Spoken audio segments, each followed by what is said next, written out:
उमदी तालुका जत येथील करजगी गावातील 6/2/2025 रोजी एक समाज विघातक घटना घडली आणि त्या गावामध्ये एक 4 वर्षाच्या मुलीवर 45 वर्षाच्या आरोपी पांडुरंग सोमण्णा कळली यांनी अत्याचार करून तिचा खून केला.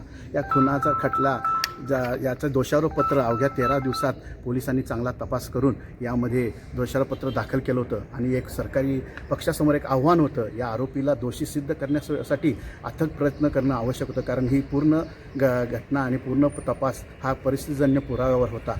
परंतु मी जिल्हा सरकारी वकील म्हणून माझ्या सोबतीनं सगळे माझे सहकारी टीम आणि पोलीस यांच्या मदतीनं अथक प्रयत्न केले आणि 15 साक्षीदार यामध्ये तपासले.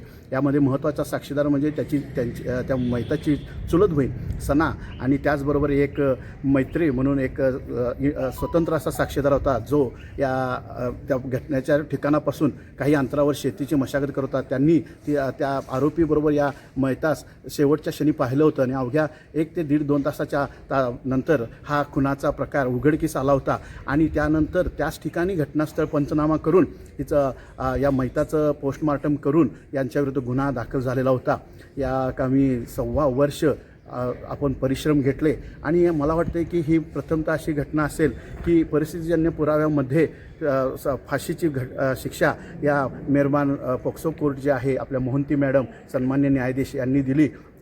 अतिशय चांगल्या पद्धतीनं जो सरकारी पक्षानं पुरावा मांडला, पोलिसांनी केलेला तपास याचे अवलोकन करून जे कायदा आहे कायद्याच्या आधारावर या आरोपीचं कृत्य हे किती समाजविघातक आहे, समाजाला हादरा बसवणार आहे ह्याच्याबद्दल जे युक्तिवाद केला, त्या सर्व युक्तिवादाचा झालेल्या पुराव्याचा उहापोह ऐकून सन्माननीय मोहंती मॅडम ज्या अत्याचार प्रतिबंधक न्यायाधीश आहेत, विशेष न्यायाधीश म्हणून त्यांची नेमणूक आहे, त्यांनी याबद्दल हा निकाल अतिशय विस्तृतपणे मांडलेला आहे आणि समाजामध्ये एक चांगला संदेश जाईल असा हा निकाल आहे. त्या निकालाचे अवलोकन केले तर निश्चितपणे हे गुन्हेगार जी अशी विकृत मानसिकता आहे याला पायबंद बसण्याच्या दृष्टीनं हा खटला अतिशय महत्त्वपूर्ण आहे. म्हणजे गुन्हेगार कोण होता आणि मयत व्यक्तीचं नाव सांगता येत नाही. एक 4 वर्षाची मुलगी मयत होती आणि गुन्हेगार हा पांडुरंग सोमण्णा कळली. याच्याविरुद्ध पूर्वीसुद्धा असा गुन्हा होता, त्याला परमेश्वरानं संधी दिली होती, पुन्हा त्याच विकृतीनं हा गुन्हा केला, त्यामुळे फाशीची शिक्षा त्याला झाली आहे. ही योग्य शिक्षा आहे. वय काय